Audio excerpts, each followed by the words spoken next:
Good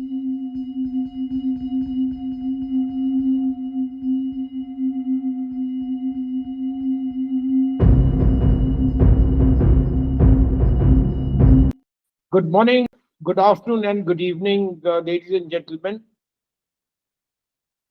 Today, we are here to discuss a topic that has sparked significant debate in both public and political arenas: the Agnipath Scheme, which is a 2-year-old recruitment policy for the Indian Defence Forces.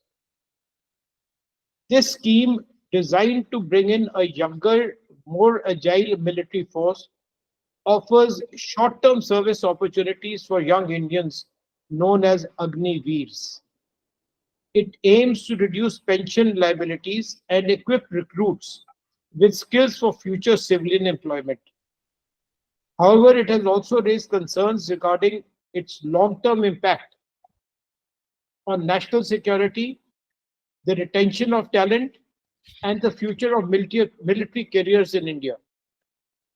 In today's discussion, we will explore the positive aspects and the challenges of the Agnipath scheme. Our goal is to understand whether it represents a much needed modernization of the defense forces or whether it could potentially weaken one of India's most important institutions. We will cover questions surrounding the scheme's economic benefits, its effect on national security, and the potential social implications of this new approach to military recruitment. On the panel with me today are Major General Deepak Mehta and Colonel Jaiban. Podcast today is under the aegis of the National Institute of Security, Safety Management and Applied Technology, which is an institution which offers education on the subjects that is security, safety management, and technology. General Mehta has served in the Rajputana Rifles.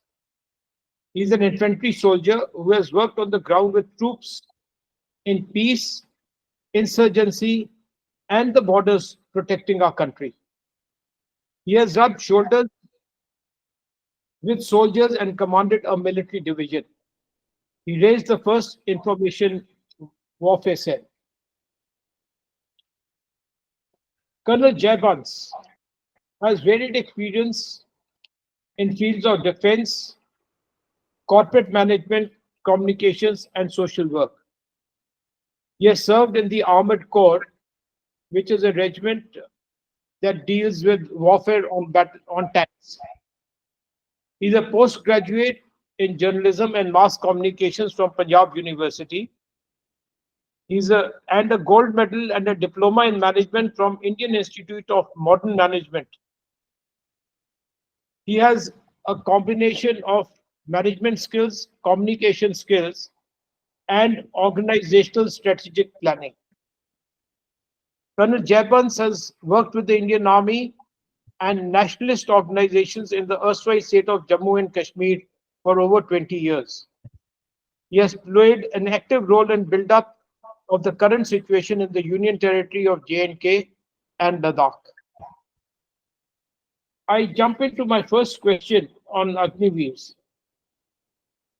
Agniveers were the policy of Agnipath was designed to bring in modernization and efficiency. How does the Agnipath scheme aim to modernize the Indian Defence Forces and enhance their efficiency? But before we get into this, if General Mehta, you could talk of what was the recruitment policy before the Agnipath scheme was introduced? Right. As for the recruitment policy, there's been no change whatsoever with the people who were there earlier and for the Agniveers who are coming in now. The system is that they have to apply online for recruitment, and they have to go to various centers which have been nominated by the Takta Consultancy Service for a written examination, for which they pay 250 rupees, and the government pays 250 rupees for the test. Once they qualify in the test, they come to the recruiting centers and they go through the same drill as for the other troops. That is, they have the physical, this run, they have the physical test, they have the medical test. Thereafter, they go for the medical, and thereafter, a merit list is made, and the people are then put to various regimental centers, except for the parachute regiment, for which, Pawan, you are there. Uh, these boys who are selected as Agniveers, they continue to serve in the parachute regiment, being a specialized unit. Otherwise, there is no change in the recruitment pattern between the regulars and the Agniveers. How long did the soldier work in the armed forces? Now, Agniveers would work for 4 years. Uh, these erstwhile soldiers work for how long? It depends. You see, the color services for 15 years. That means he has to serve for 15 years to get the full pension. Now, if he, in this 15 years, when he starts getting his promotion, one stripe, two stripe, three stripe, becomes a JCO, and his service bracket keeps increasing. Let's say senior JCO goes home with about 25, 26 years of service. Okay, now how does the Agnipath scheme aim to modernize the Indian Defence Forces and enhance their efficiency? Colonel Jayapants, may I have your opinion on this? How does the Agnipath scheme aim to modernize the Indian Defence Forces and enhance their efficiency? Thank you very much, sir. Always a pleasure to come and speak with NISSMAT. I think this modernization of a force is on the level of the manpower, the training, as well as the equipment. So, at the macro level, I think there is no such impact on the modernization of the Indian Army by the Agnipath scheme. At the recruit level, the youth who are coming today, they are more tech savvy, and they can look into the issues of the army as far as fitness is concerned and education levels is concerned at a higher platform than earlier. So from that side, we do need certain soldiers who can quickly pick up the technology and give their output faster than earlier, because technology keeps changing all the time. So to that extent, the right kind of people coming to the army with the right education levels and a tech-savvy sort of a thought process is very important. And that is the strategic impact of the Agnipath scheme. When people are turning over every 4 years, uh, how does the tech savviness remain or be retained in the armed forces? Because you train a person and he's out, and and then you're getting in a new lot of person, and though we say that the skills that he has learned in the armed forces would be useful in civil life, but there are certain military skills which are not usable in civil life.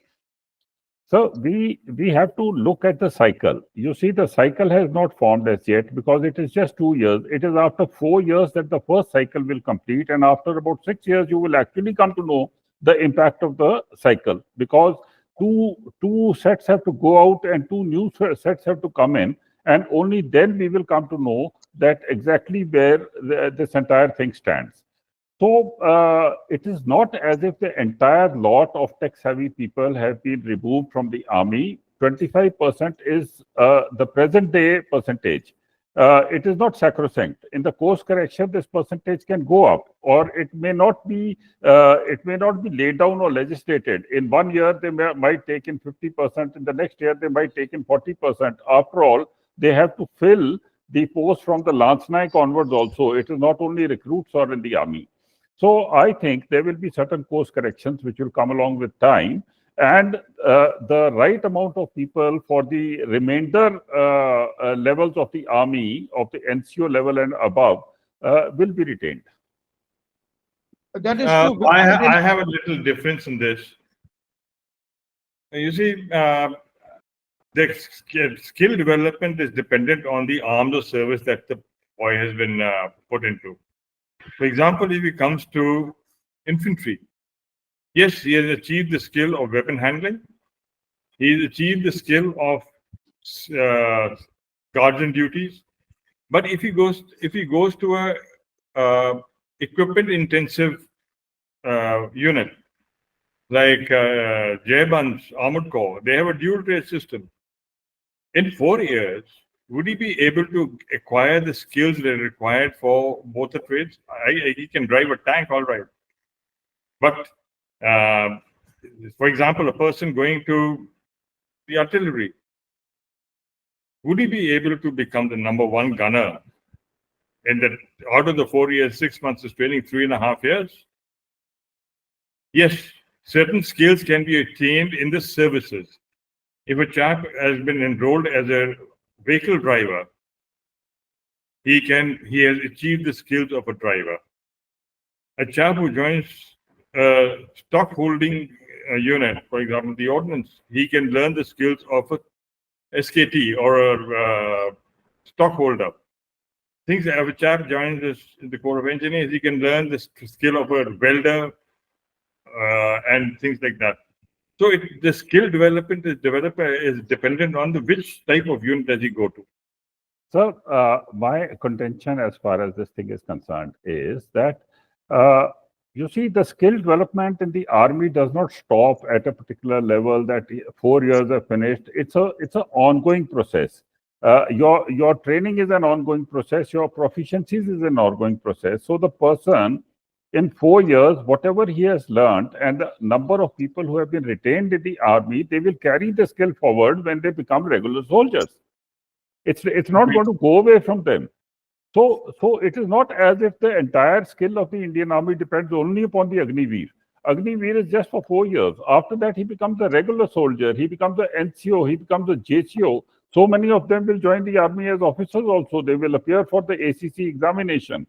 So I think that this is a very ongoing process. And earlier also they used to train for about 2 years, but now the fitness levels, the education levels, the technical levels, their intake, their understanding is so much better than what it was earlier.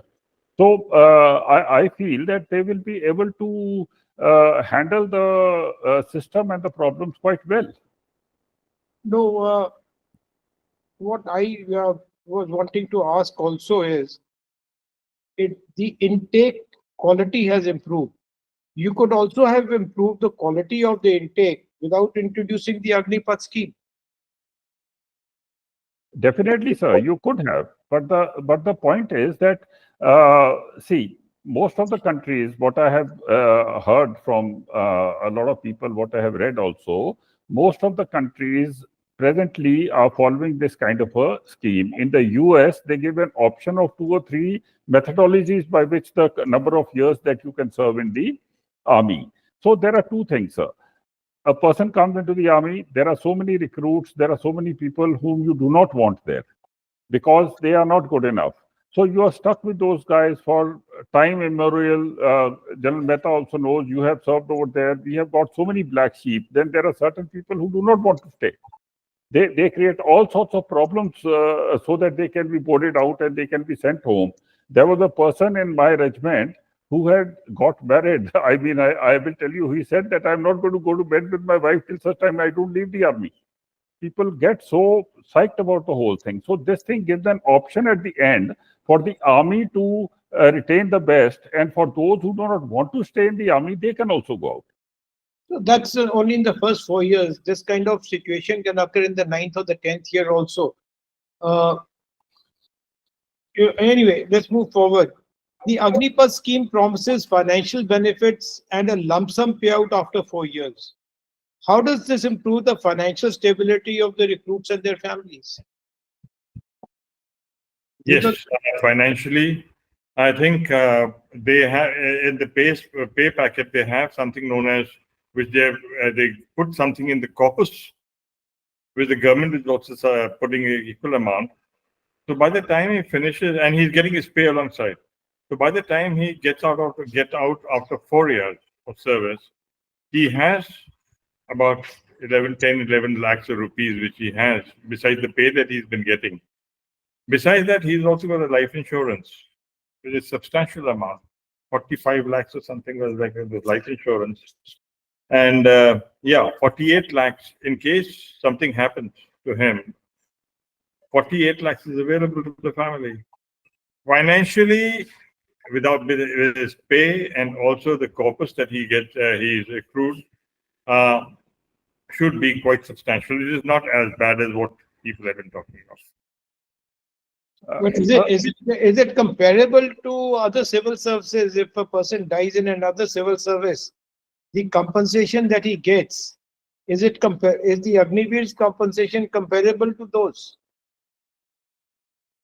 Sir, outside there is I no can't such really. insurance. No, most of the companies are not giving this kind of an insurance to their people, any insurance for that matter. In all the corporate companies that I have worked in, there were very few of them which had an insurance package which was inbuilt. And insurance is a very important aspect in the media. Over here, at least he has got insurance, and he gets certain things also. If there is if he's killed in action, he gets all the facilities of a normal Jawan of the Indian Army. So financially, sir, you have to see the education and the age of the person who is going. He's just 17 years old. That is the time that he should be doing his college. So that college degree is being given to him from Indira Gandhi Open University, or the 12th class degree is also given to him. I know people who are working on this in the university who are carrying out these exams. So this is a very, very critical time for a child in India because of the insecurities that you face about your future. In Punjab, especially, this is the time where people are either trying to go out, or this is the time when they join into gangsterism, or they get into drugs and this and that. And once this crucial time is over and a person has earned a certain amount of discipline and he has got some money in his pocket with which he can set himself, I think he gets into a win-win situation. But on the other side, we've had a problem with the government of Nepal, who has refused to let the Gurkhas from Nepal join the Indian army because of this Agnipath scheme. So what you really say has not sort of gelled very well with our neighboring country. What do you have to say about that? Sir, there were politics in that earlier, and I think now they have changed their mind, or As they are for about to. the Nepalese are concerned, as for the Nepalese are concerned, they were contributing about 60% to the 39 Gurkha battalions. Now these boys from Nepal are not coming. I was speaking to someone who's in this Gurkha brigade. At one point in time, there was a thought to reduce the number of Gurkha battalions because now the recruitment is only based on Indian domiciled Gurkhas, but they were not meeting the numbers. Now they are also contemplating to induct people from the hill tribes, that's Kumaon, Garhwal, into the Gurkha rifles.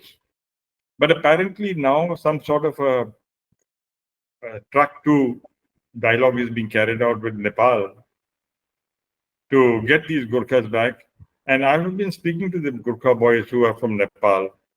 They somehow are quite disappointed. They just, we have served the nation to the best of our ability. And with this scheme, people are not coming, and they're quite disappointed with this. As for the Gurkha troops from Nepal are concerned. You see, Deepak, when we speak of other countries, the conditions and social outlook of those countries is entirely different to that of India. They are short of manpower. Conscription is a necessity as far as they are concerned. In Israel, it is a necessity that everybody serves the defense services for a period of time. It is not so in India Correct. because India has got too much of manpower and lesser employment opportunities. So people were looking at joining the armed forces as a career and not a short-term career. Exactly. I'm with you. So this is Jaipan. What is your opinion on Yes, this? yes, sir. This is a very big problem. This is a problem, and especially in the martial races, you see, in India, the marriage time is a little early, and exactly at the time when the person has to get married, especially this is a problem which the Jats and the Rajputs are definitely facing to an extent, the Sikhs also. Exactly at the time when the boy is going to get married, he loses his job. And if they want to engage the person, the other family says that we will wait to see whether he becomes a permanent or he does not become a permanent. So there are social issues in the ground level, and I think mainly because of all these issues, there is so much of opposition to this scheme in the rural areas. These issues will have to be addressed to a certain extent, sir. Otherwise, we will have to change Yeah, our because you outlook. see, majority of our people who joined the defense services are from rural India, Yes, this is the problem, sir. This is the biggest problem, actually. and But so I uh, have a take on this. You see, earlier the troops which were coming in before Agniveer started coming in, they were joining the armed forces based on family traditions. I can talk for my battalion. We had second and third generation fellows, young boys who joined. Now, when I speak to them, they say, "Sir, we are not prepared to put up children for fourth. They're looking for other options." So traditionally, as per what was happening earlier, is not there now. so Deepak, even I have a different opinion also. Let us say that the main idea was to reduce the defense pension budget, Correct. right? So you are only reducing the defense pension budget by 4 years, Correct. right? Because the Agniveer, even the ones who are retained, joined afresh as a new joinee, and his pension starts from the day when he finishes his Agniveer tenure and joins the regular services. So his pension starts from that day, and the 4 years of his work is not counted towards his pension. So That's right. what in effect India is saving is only 4 years of service of an individual from the pension part of it.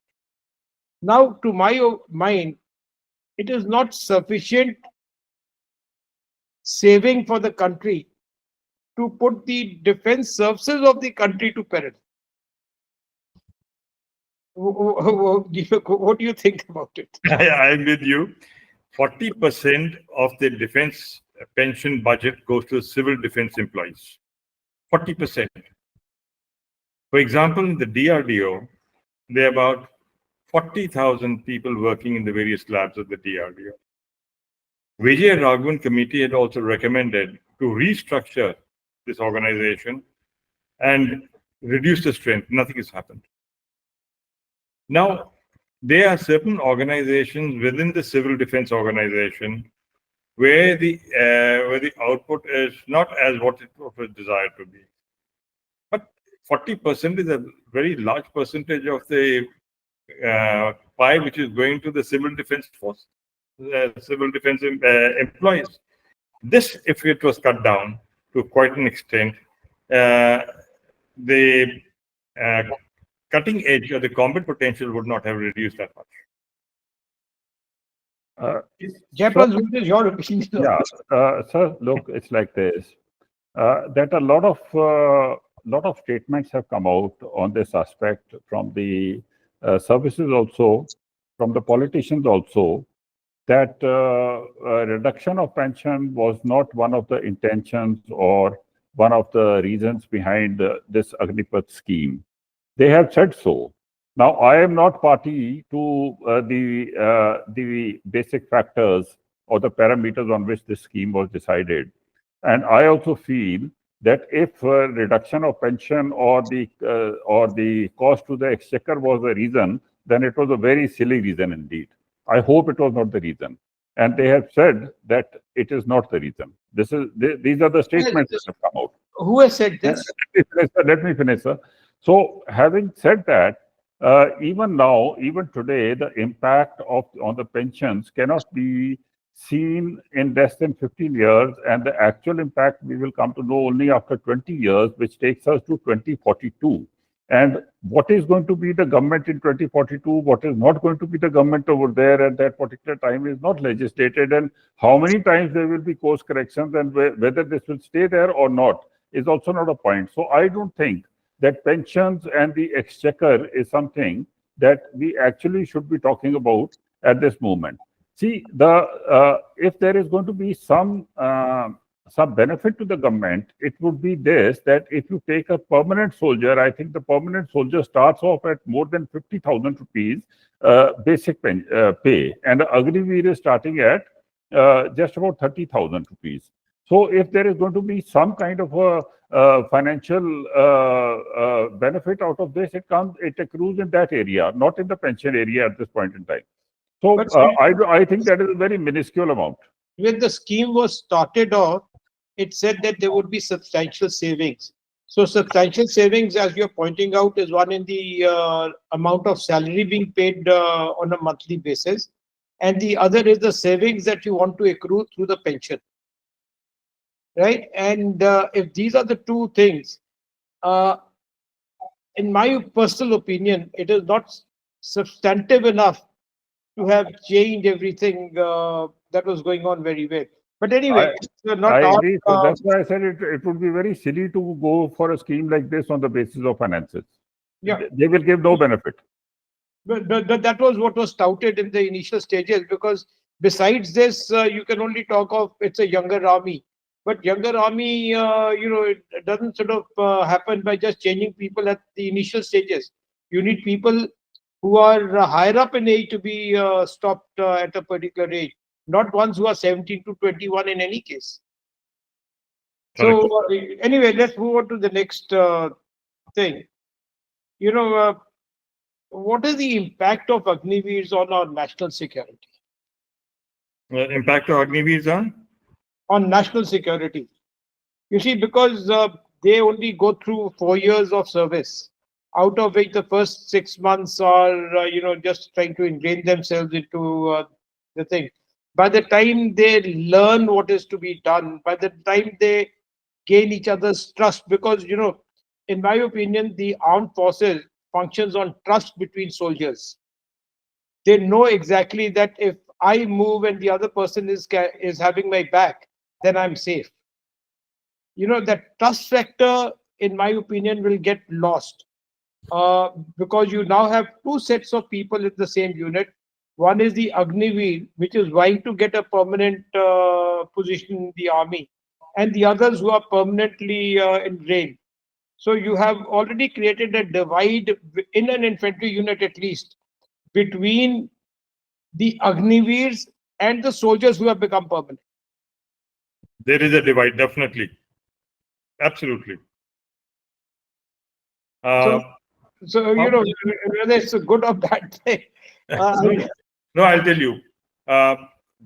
What has been planned for the Agnipath is that these boys who are being released after 4 years for lateral induction into the Central Armed Police Force, state governments, private sector, all very well. But nothing has come out as yet how many are going to be taken in there. Now you take the second incident, that 25%. How many would like to be in the 25%? If a person is going into the state, Central Armed Police Force or any lateral induction, he served till the age of 60. If a chap is in the 25%, he will serve for 15 years. That means he's about 40, 42, 43 years of age. He gets his pension. And they look at the age differential between 43 years of age to 60 years of age. I do not know. I mean, after the first set goes out, we'll be able to get how many would like to be in the permanent bracket. I agree with General Mehta. This we will come to know only after 4 years. With that 15 lakh rupees that they are getting and the lateral induction they are getting, a lot of people may not opt to stay in the army. And this is the challenge which will have to be faced at the time when the first lot goes out or the second or third lot goes out. This is a reality. Jebels, this also happened with the short service commissioned officers of the army, where the short service officers, after 5 years, majority of them refused to take up a permanent commission. Yes, sir. But later on, their numbers became a little larger when this IAS and so on and so forth. But there were other contributory factors. But otherwise, a person who had an option to leave the defense services after 5 years of commissioned service opted to do so. So Why? yes, sir. Yes. You join So up this with the we will come latest. to know only when after 4 years. But yes, this is going to be a problem. I said in the beginning also that it gives an option for people to leave. So there is a very distinct possibility that the people who want to leave will be more than the people who want to stay back. You see, and if you recall, in our times when we were in the armed forces, when people wanted to leave the service as a soldier, he was advised not to do so. We wanted to hold on to him in the armed forces because we felt that we had put in so much of time, effort, and money in trying to train him to the level that he was. And should he have left at that time, there would be a void to fill up, and it wasn't taken very nicely at that time. And now we are, putting in a scheme where we say, all right, you are at will and fancy to leave. And the Army Act also. I just want to correlate the Army Act, where for indiscipline and so on and so forth, you would be able to punish a person. But when a person says, "Okay, after 4 years, in any case, I'm going to leave," he is not so much worried about the disciplinary aspect also within the armed forces. Should he have made up his mind that this is not for me? Correct. With you. Okay, now another question. Does the high turnover of personnel under this scheme pose a risk to the continuity and experience required in the armed forces, especially in technical roles? No. Not by J1 will be able to answer the question as far as his arm is concerned. The dual trade system. It takes 6 years for a Jawan who's a gunner and driver to achieve certain amount of proficiency. In I have been told in artillery, it takes about 6 years for a person gun crew to become the number one gunner. So as far as the time factor is concerned, the proficiency achieved is going to be very limited by these 3.5 years actual service in the unit. A unit which is in the high altitude or in a difficult area, the on-job training for these Agniveers is going to be zero. Jabans, tell me something. In the armored corps, would you trust an Agniveer to be the driver of a tank? So, look, driving a tank is not that big an issue, considering that everybody is today driving trucks and motorcycles and all and coming over there. But what General Mehta has said is absolutely correct. You see, our trained gunners, we have got, number one, what do you call gunners and things like that, and the second leg gunners and all. Now, the trained gunners do have more than 5 years of service. It does take time to get adapted. A couple of field fires, a couple of FMR trainings. उसी के बाद जाके बंदा सही तरीके से अपने रास्ते में आता है. So you have to go through a lot of go through your paces in driving also, in crossing a BLT, in crossing obstacles, in going through a bad terrain. So I think that what the armored corps will probably do is that all these guys will be taught the basics, and then they will see that who is more proficient out of them as far as who's very faster on the uptake to catch those basics. And those people will be retained. I think this is the way I would do it if I was there in the army at this point in time. And I'm sure the commanding officers, the commandants will be doing something like this with the Agniveers also. They will be trained. They will be made to drive. They will be made to fire. They will be made to look at the radio. They will be made to maintain the tanks. They will be made to drive. And then they will see that who is the best out of who adapts well to all this. And then they will retain them. And after that also then they have to train, because armored corps, sir, every year you have to refresh yourself. Every year. If you don't refresh yourself, everything, whether you are in the engineers or you are in the EME or you are in the score of signals, there is training required in every field, because every field of the armed forces today is specialized in nature.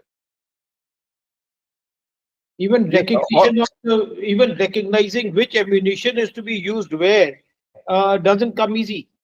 it is a continuous process, sir. You have to go through refresher cadres. If you have, see, as an, for example, if I have become a adjutant of the regiment and then I go back to the regiment, to the unit, to the squadron, I have to go through a refresher cadre to, get back to the to learning.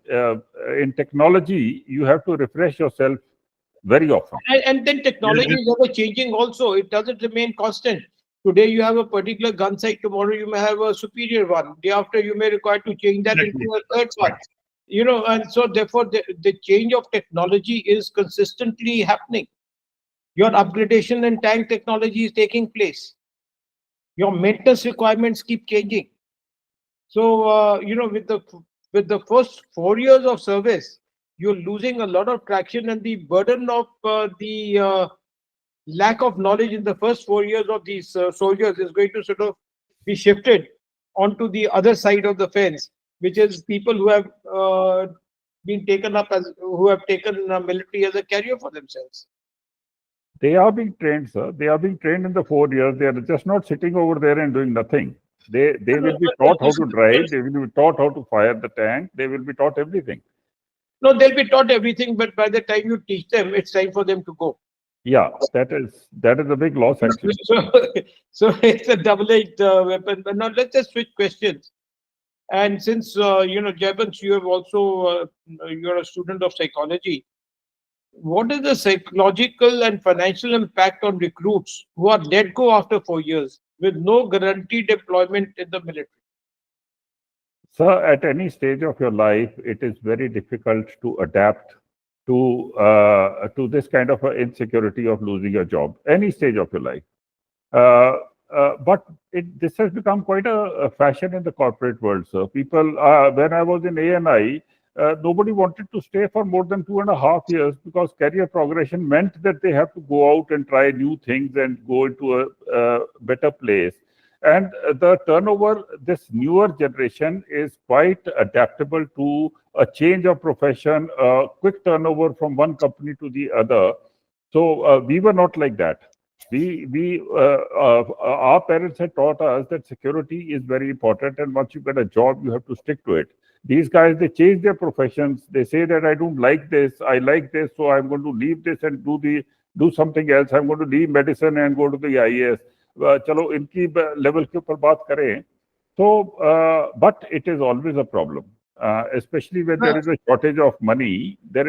But I feel, sir, that once they have gone in now, considering the way the minds of the junior people, the youngsters these days, it moves, they will already start looking at their options as to what I'm going to do. Absolutely, and once they start looking at options, the dedication to the present job will decrease. I have you see a boy who's been released after 4 years, and he doesn't get a job in the CV street. It's not that simple to get a job in the CV street unless he gets laterally inducted into some place. The society also starts looking at him as a lost case. It affects his psyche very badly. If he's not controlled at that point in time, he could get into some inimical group, badmashi, and things like that. So it is, one has to be very careful with these boys in the CV street. If they don't get a job, That's it right. will be good and bad both. That's right. Deepak, these boys can be potential dacoits, can be potential robbers because they are let go from the armed forces, they don't get a job or they cannot do a job, and the skills that they have are fit for these kind of things. Absolutely. And so you are breeding an army which would be difficult to control in civil society. So it Yes. can only be hoped that they will not go to that side with all the discipline You're that has been hoping. given to them, and they have the money. They have the money to establish themselves. You see, to have 15 lakh rupees when you are 23 Oh, years old, Japan, little careful. I'd just like to correct you. It is 11.71 lakhs that he gets in hand when he leaves the armed forces after 4 years. That is what they give us, sir. It is not They will saving. save also. They will, I mean, what is the No, expenditure no, of a recruit in the the army? saving is a separate issue. You may not spend any money on yourself, so that also money you can save. So But the even point, 12 lakh rupees is a lot of money, sir, to have No, at the no, I'll age tell of you, that 22 amount for of a his rural pay, person. whatever he pays, it's about after he gives us the corpus, it comes to about 4 lakhs. 11 or 15 lakhs is what he gets with his pay and the corpus that he has made when he goes out after 4 years. so it is 11.71 of the corpus plus his savings. So that is why you say कि भी उसके पास में he's got about 15 lakh rupees in Yeah, hand. about 15 15 lakhs. or 16. So somebody may have 17, somebody may have less, depending on how he's sort of lived his life. But anyway, No, now I have one more thing. If he's from a rural area and a backward area, and he's supposed to be unmarried throughout his 4 years service that he had, his parents would be saying, "You're getting so much of money, हमें घर बनाना है." वो घर भी बन जाता है, pipeline भी ले हो जाती है. Finally, what he actually gets when he goes out is a $1 million question. 11.7 lakhs is definitely there. now tell me something. You see, when now Jevons is right, we don't know the impact so far. But let us say there are a lot of people who get released. 75% of the people who have been taken in would get released. Uh, there would be a lot of lack of inspiration for others to join the same scheme. Exactly. So the very purpose for which you have designed this scheme may land you up into a problem area because of the dissatisfaction levels that may have emerged into the society by people saying that you are getting an employment for 4 years and thereafter you're going to be let off. It is not like a government job where you go in and then you are taken care for life. The job in the military is going to become like a mercenary's job where you are inducted, trained for 4 years, and thereafter your job ends. So this So- is how the British were also looking at the British Indian Army. People used to be taken in for a particular time for an operation, and they would disband the complete units. So it is something. It is not new to have an intake of this nature. But like you said, that we have got adequate amount of manpower over here in India, so we really did not have to do all this. We could have held on to the standing army. So that is there. But how this thing is going to pan out and whether people will come or not, and presently they are coming. More than 1 million people have applied for There is jobs. so much of joblessness in the Yeah, market so outside. I don't think we will ever have a shortage, but yes, sir, I think the forces have to be very open to make course corrections as far as this scheme is concerned. It has its plus points, it has its negativities. Now the challenge lies in the capacity of the forces to carry out a nice course correction and to convince the government about it, so that the scheme refines itself into something which is worthwhile. The best part is the scheme was thrust on the armed forces rather than participatory decision by the armed forces. So it was a one-way street. Sir, about this, we do not have any substantial evidence. It is all speculation that it was done like that. Well, if it was otherwise, Jevons, we would know about it. No, I would not like to, sir, जब हम थे फौज में तो डंडा और झंडा हमने पूरा चलाया. I would not like to say that the present lot of officers do not have the same kind of gumption that we have to call a spade a spade. I am absolutely certain that they would have stood up to it. If they have not, then they will pay for it, sir. My Then point as is, officers, they will pay for it. We can do nothing about it. so my point was that the scheme was formulated at some place and was given to the armed forces for implementation. This is speculation, sir. We have no evidence to this fact, and why should we say that there was a certain level of military leadership which agreed to all this? Let's cut across this point because The the people who have been involved at the senior level in these things whether they were consulted or not consulted, whether they were part of the scheme making or not, is a question mark. But let's leave it at that point and let's move on. But as a concept, this tour of duty, which has been picked up from the West, does not meet the requirement here because No. in the West there is no enemy. America has no enemy. Europe has no enemy. Britain has no enemy. We have a very active Western, Northern, and probably the Eastern borders. We have to see this aspect of tour of duty very pragmatically to keep our own security in the mind. You know, And we have adequate manpower. We really do not have to do this. We can't ape the West blindly. Yes. We got to see as to what is good for us and follow what is good for us. Correct. And the people who would get impacted by a particular decision, they need to have a, and I wish there had been, there were consultations at the ground level, even at the NCO and JCO level, to see as to what they think the impact of this would be. Just thinking at the top does not sort of mean that, consultations have happened. But anyway, now retention of talent. How will the defense forces retain the best talent if most recruits are required to leave after 4 years? Will it create shortage of experienced personnel?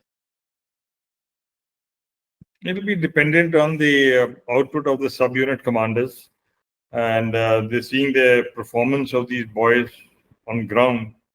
I don't visualize any other way at the unit level where the boys are actually working.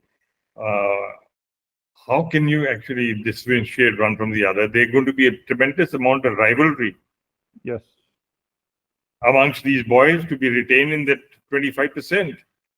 Because all the 25%, everybody's trying to vie and cut the other person so that he has more marks than the other person.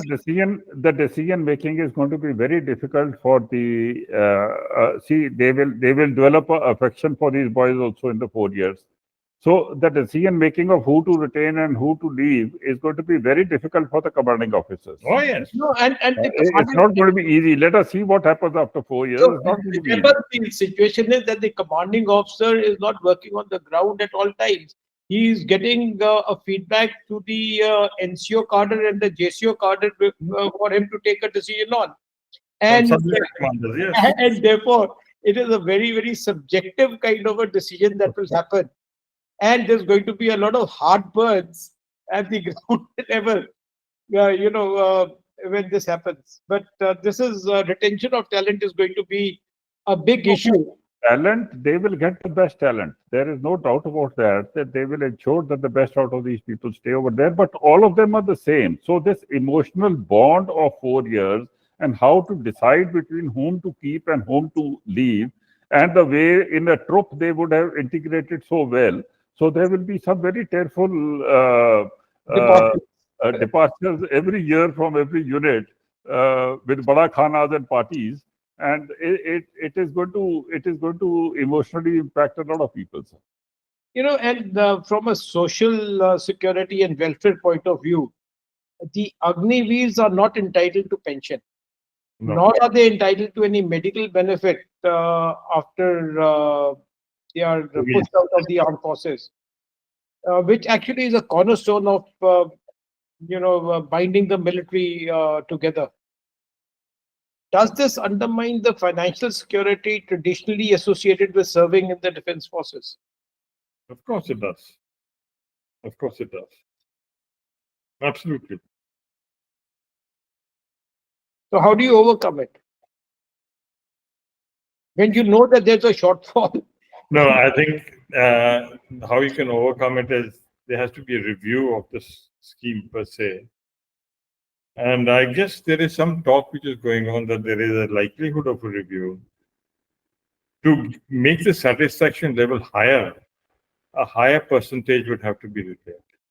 And in my opinion, any review that takes place, the wealth of experience that the veterans have should also be taken into consideration.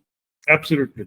And which in this particular thrust down scheme, the veterans were not even taken into consideration for their opinion, which I felt was something that could have been done or should have been done. Sometimes when you are in the system, you don't see as to what the person from the outside can see. Yes. Actually, ground realities are better known to people who are serving and who have already served. The ground realities are better known to them.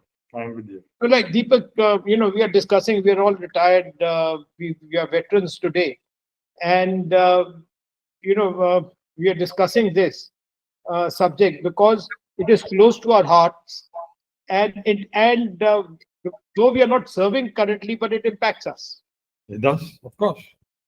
We are in touch with the old timers, people who have served with us. We are in touch with them even today, and we get a lot of inputs. I for one get a lot of inputs from my people, my Your son is serving in the armed forces. associates who have served with me. They're still in touch with me, and one gets to know the pulse of the in the rural areas. And Jabans, now that you're a politician, how do you get impacted by these questions when you're asked in the civil society? So I'm very good at compartmentalizing my life. One day I'm a politician, the next day I go back. But one thing is definite, that I may have worn so many hats in my life, but I was born and I want to die a Fauji. So that is my only identity. I don't have any other identity. The rest is all pastime. So, Yeah, but so then people you're ask asked me, the question. so When- I really do not get into this debate because, as I told you earlier, I have this policy in life that when we were there, we were working, and now it is the time of the people who are holding the reins. They have to take the authority. They have the authority. They have to take the responsibility also. Yes. Probably this was General Rawat's brainchild. God bless his soul. He also had many veterans. We were not his veterans, so he did not ask us. But probably he might have asked a few veterans to give him certain advices at that level.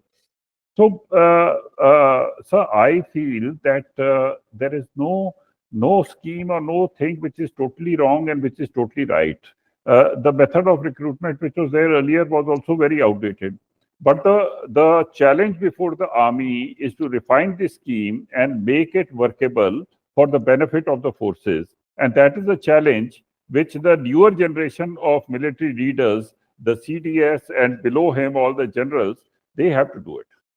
So there will be constant reiteration of the scheme, and hopefully it should be for the betterment of the armed forces. Well, Because I can only offer this much, that as a politician, and that also from the BJP, if they can't get through to the defense minister, they can talk to me. I will put it across to him in political language so that he understands faster. absolutely, and I think I will come back to you with a lot of points. I know I have one point between why I'm saying a review is required. You say on an average about 70,000 troops are retiring every year. We are inducting 42,000 Agniveers in a year, out of which we are retaining only 25%, that is 10,500. Now, 3 years, there have been no recruitment because of the pandemic.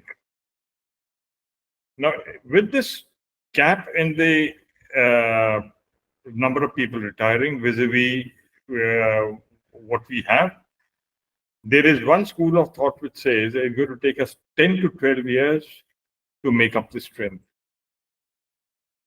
Apparently, people in the hierarchy, I'm sure they must be aware of it, but the effect of it was seen in the Jammu division lately, which has happened. So I think the review is required because there's a larger number of people who are kept in the regular field. The number of years for making up the strength will come down drastically. That's my point. No, it's absolutely fine. Now you see, another very sinister question: what is the impact on the military culture by the induction of Agniveers and their leaving and so on? How is the policy going to impact the culture of the armed forces? I guess I have met a couple of commanding officers. I met a couple of sub-unit commanders. At the functional level, there is a definite divide between the regulars and the Agniveers. How the troops talk. ये तो साहब अग्निवीर है. Now you see that sort of a divide in a unit. It affects the spirit core. It affects the morale. These boys who have been talking, ये तो अग्निवीर है. चलता चलता 1-4 पे जाते ये तो अग्निवीर है. It affects the morale of this boy who has come on the same recruiting pattern as anyone else. Yes, he joined us as 4 years. So this apparently is going to be having a very major effect at the functional level. So from my father's time downwards till date, every time, I mean, your parents also, when you joined a regiment, you would have told कि साहब जो हमारी पनीरी थी वो तो बहुत अच्छी थी, जो नई पनीरी आई है ये तो बिल्कुल ही कमजोर है. This is a standard operating procedure of the army, and every new recruit, every new officer who joins, he has to be told that you are a lump of you know what, but we were the guys who were the strong, we were the guys who knew everything. This culture thing starts only after a while, after about 10-15 years in the army. You get into that feeling of a regimentation and this and that after a long time, sir. पहले तो आप, I mean, you do feel कि यार ये मैं कहाँ फंस गया, कौन सी यूनिट में आ गया, सत्यानाश हो गया मेरा. So होती है कहीं. Let's be very frank about it. I have a very important question to ask, and since both of you are so skillful in this, now is there a risk that the short-term nature of the Agnipath scheme will create a mercenary mindset rather than fostering dedication and loyalty? JV, your view. No, so see, we all joined the army more because we need the money. It's a profession. Look, देश सेवा and देश के लिए मरना. I often tell them कि हम मरने के लिए नहीं जाते, हम मारने के लिए जाते हैं. So, it is a very professional sort of a thing.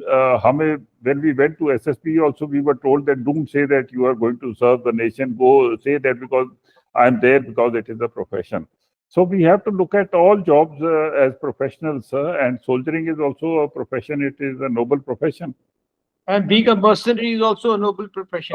So mercenary, I don't think, sir. All of us are basically mercenaries. We joined because of the money. We joined because of the life that the army was going to give to us.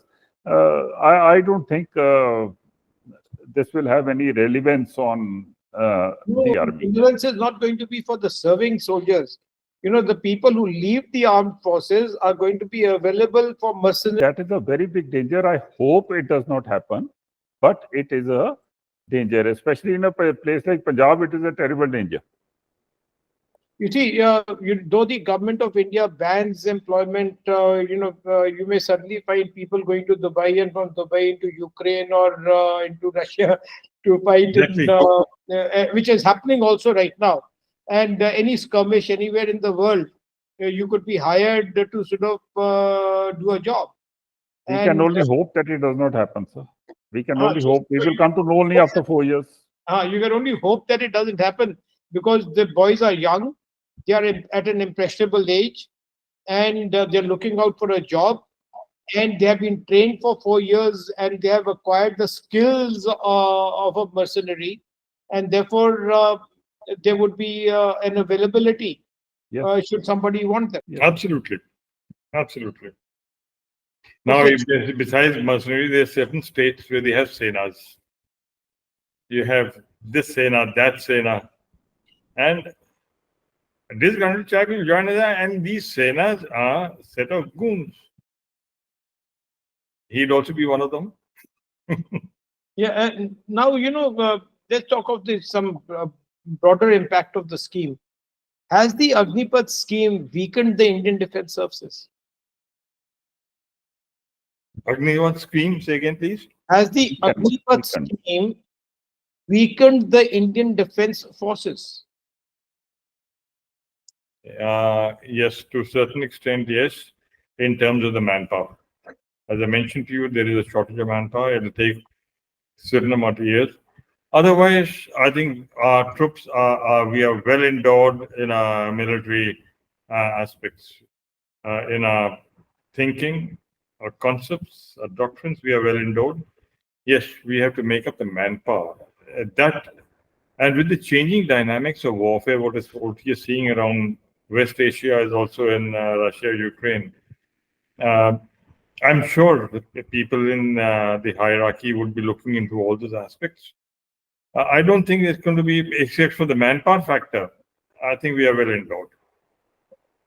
So I feel that this question can be answered only in 2030. It'll take 7 years for us to actually understand the actual impact of Agnipath scheme. And we are yet in the third year. Next year, we will come to know the initial impact. Then we will come to know the midterm impact. And finally, we will come to know the actual impact when we will come to know how many of these guys have become goons. Correct. But we are already at the midterm impact point. 6 years have gone by. So, Sometimes, Jevans, I feel it is not necessary to eat a rotten egg to know that it is bad. You can smell. But I am absolutely certain, sir, that the amount of people who will be retained is going to be increased. Yeah. Okay. So you see, or do you think that this scheme will help the forces to become more modern and agile? No. Because this was one of the aims of the Agnipath scheme. It said that the shift would lead to a modern and agile force. No. Modernity depends upon the equipment, sir. It depends upon your strategic outreach.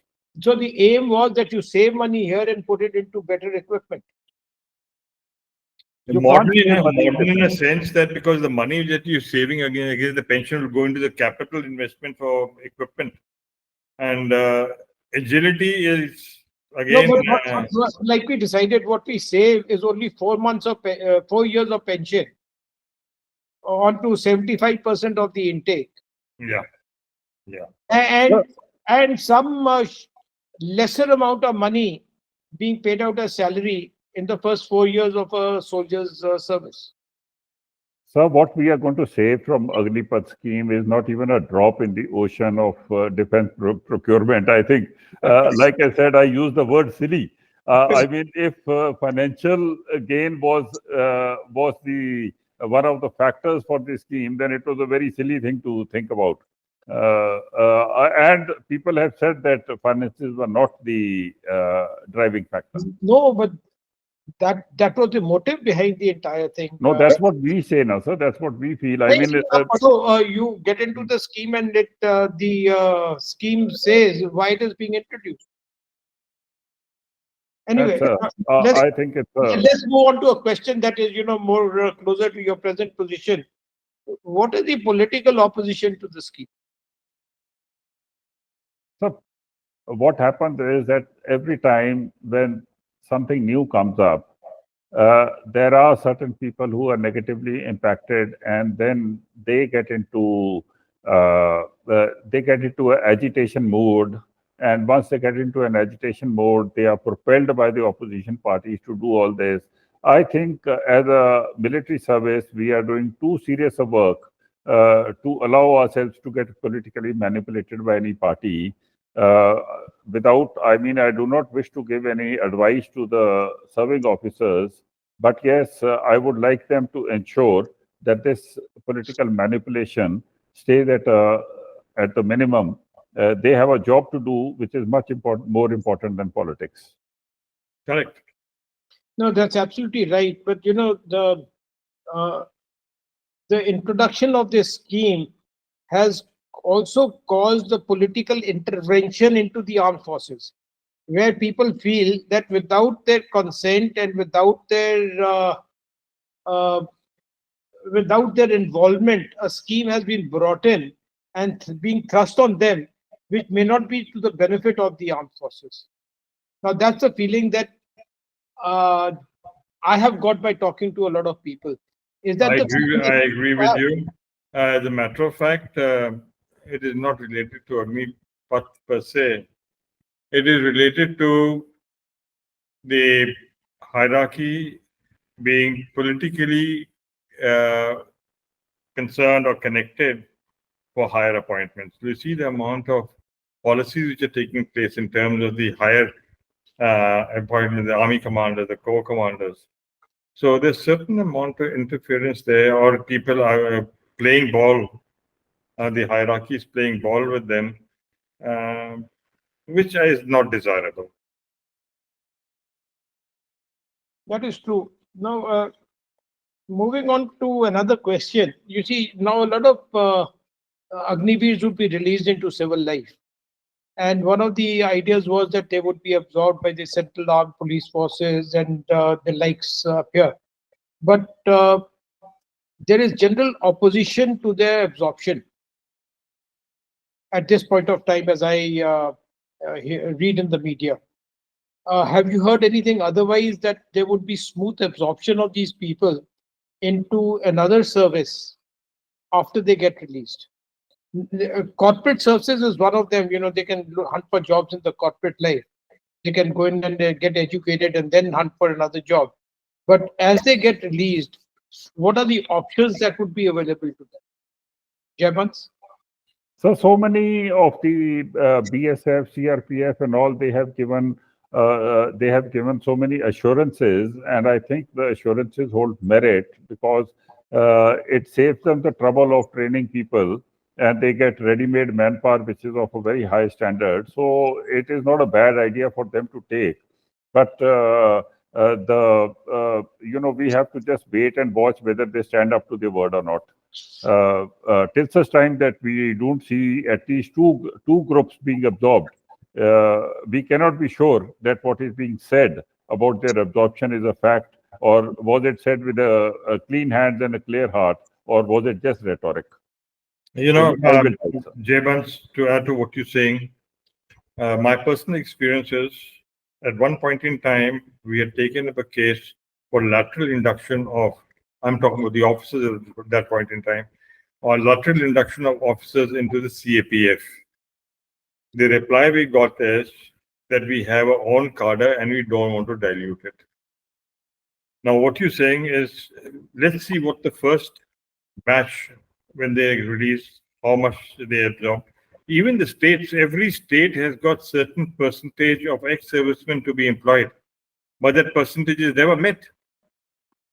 So, I mean, we can only hope, sir, that they will stand by their word.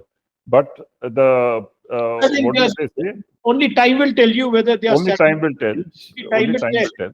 You Only see, time will tell whether the scheme can be a it is an success. advantage. It is an advantage of CAPF. They're getting trained soldiers. They can cut down their own cost of training, which they're doing. If they have any brains, they will do the absorption. If they don't have, which is very much possible, Yes. then they will not do it. Yes. And we will come to know. That we at a point of time. Now, I think we've gone over quite a bit of discussion on the Agnipath scheme. And as we conclude our discussion on the Agnipath scheme today, it is clear that the policy presents both opportunities and challenges. Correct. On one hand, it promises to modernize the Indian Armed Forces, provide valuable skill to young recruits, and reduce the financial burden on the government. On the other hand, concerns remain about its impact on the long-term strength and stability of the defense forces, the adequacy of training, and the uncertainty faced by those serving as Agniveers. It is important to recognize that such transformative policies require thoughtful implementation, constant review, and adaptation to ensure that they serve the best interests of the national security and those who dedicate themselves to serving the country. The debate around the Agnipath scheme reflects the broader question of how India should balance modernization with tradition in its defense sector. Ultimately, the The success of the scheme will depend on how well it is managed and whether it can address the concerns that have been raised without compromising the integrity and operational capability of the armed forces. Only time will tell if this is the right path forward, as Jaipad says. And I'd like to thank you both for your insights and participation in this important conversation.